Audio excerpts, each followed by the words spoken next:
Audience জানে না audience কী চায়। অডিয়েন্স যদি জানতো তাহলে সেই আর্টিস্ট হতো, সে অডিয়েন্স হতো না। শব্দ চয়নটা করতে পারলাম না বলে বিশেষ দিয়ে ঢেকে দিলাম। তো তো এবার তখন আমার শিলাজিৎদা ম্যাসিভ ধার দেয়।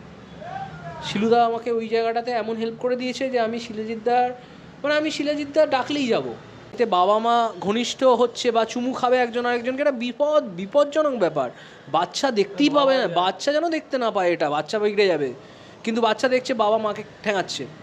কাছের মানুষ সিনেমাটাতে একখানা ওই নীলদাই ডেকেছিল আমাকে, একখানা ফরেন ডেলিগেট, হালকা রেসিস্ট কিন্তু তাও ঠিক আছে, ফরেন ডেলিগেটের একটা রোল ছিল। ছোটো ছিলাম, রাহুলদার আমি অ্যাক্টিংয়ে ফিদা হয়ে গেছিলাম, চিরদিনই তুমি আমার। মানে তুমি কি সাজেস্ট করছো যাতে আবার এই ইন্ডাস্ট্রির হারিয়ে যাওয়ার গৌরবটা আবার পুনরুদ্ধার হয়? গৌরব পুনরুদ্ধার হবে না, এটা প্রথম কথা। তার কারণ হচ্ছে ইন্ডাস্ট্রি আগে আর্টিস্টদের নিয়ে কাজ করতো, কিন্তু এখন ইন্ডাস্ট্রি বিজনেসম্যানদের নিয়ে কাজ করে। 2 নম্বর হচ্ছে পাবলিককে প্লিজ করার যে একটা প্রবণতা চলে এসছে না যবে থেকে, সেটা কখনো মৃণাল সেন ভাবেনি সেরমভাবে, ঋত্বিক ঘটক তো ভাবেইনি। আর সত্যজিৎ রায় হালকা পোলকা ভেবেছিল। সত্যজিৎ রায় প্রচণ্ড ট্যালেন্টেড প্লাস প্রচণ্ড একজন পলিটিক্যাল, আমি বলবো, ডাইরেক্টর ছিল। কেননা সে অদ্ভুতভাবে পলিটিক্সটা এমনই করেছিল যে সরকার বিরোধী ফিল্ম করার জন্য ফান্ড করেছে। একদম।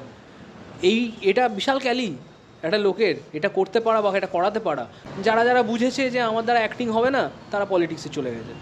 আর কিছু মানুষ যাদেরকে পলিটিশিয়ানদের মনে হয়েছে একে আমার হেভি লাগবে, তাদেরকে আঁকড়ে ধরে রেখে দিয়েছে। নাম নিচ্ছি না, সবাই বুঝে যাচ্ছে।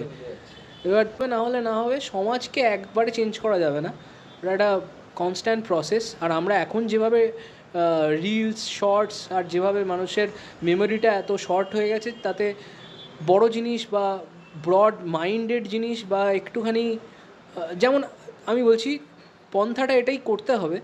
যেমন আমি খুব ফানি ওয়েতে আমি কবিতাগুলো যখন করি, আমি চেষ্টা করি যাতে লোকে দেখে মজা পায়। ফার্স্ট অফ অল এটা লোকে চায়, যে কোনো মানুষ দুটো ধরনের কন্টেন্ট হয়, ভালো খারাপ, মাঝামাঝি কোনো কন্টেন্ট হয় না।